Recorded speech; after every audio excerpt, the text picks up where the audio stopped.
Hi friends, welcome back to my channel. আজকে আবার চলে এসেছি একটা নতুন ভিডিও নিয়ে। আমার কাছে আরেকটা বড় পুরোনো ব্যাগ পড়েছিল, তারপরে সেটার মাঝখানে আমি হোয়াইট কালার করে ওর উপর আমি একটা স্কেচ করে নিয়েছি। এবার স্কেচটা কালার করার জন্য আমি এখানে নিয়েছি রেড, ব্ল্যাক আর ইয়েলো কালার। এবারে আস্তে আস্তে আমি দেখো রেড কালার দিয়ে এটাকে ফিল করছি। এভাবে স্টেপ বাই স্টেপ এক একটা কালার দিয়ে আমি প্রত্যেকটা ডিটেলিং করব। তোমরা দেখে জানিও কেমন হয়েছে আমার স্কেচটা। আই হোপ তোমাদের ভালো লাগবে। কেমন হচ্ছে আমার ভিডিওটাকে লাইক করো, শেয়ার করো, সাবস্ক্রাইব করো আমার চ্যানেলটাকে।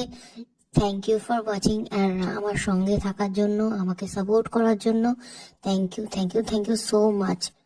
আর সবাইকে হ্যাপি নিউ ইয়ার। আর নতুন বছরে এটা আমার প্রথম ভিডিও। আই হোপ তোমাদের ভালো লাগছে। কেমন লাগছে এটা জানিও। এইভাবে স্টেপ বাই স্টেপ আমি কালার করেছি। আর এটা হচ্ছে ছবিটার ফাইনাল লুক। Thank you.